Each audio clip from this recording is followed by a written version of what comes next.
tried to make this point in the Dáil on numerous occasions, and you know, I bring it up question time after question time. I mean, it's an absolute disaster. You know, the pathways to work was the centrepiece of the government's proposal to get people, particularly long-term people, back to employment.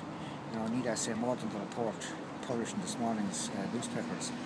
Their efforts have been an abysmal failure.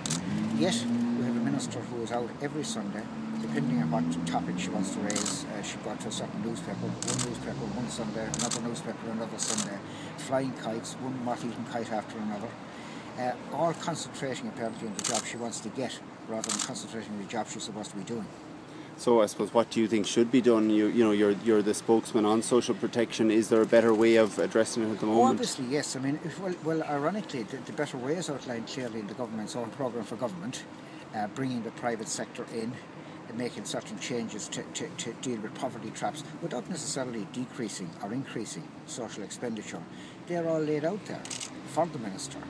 She's been 2.5 years in office now.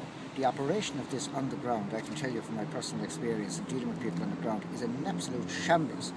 I mean, the only thing I'm surprised about is the Troika are so slow in bringing forward their complaint, because I know they've been pressing the minister on this matter for the past, literally since she went into office, because it's vitally, it's critically important, particularly for long-term unemployed.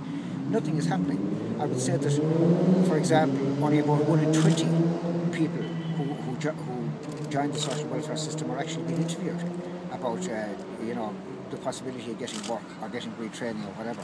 So it's just not happening. I mean, in the few offices where this has actually come into existence, it's been done on what you might call a pilot basis.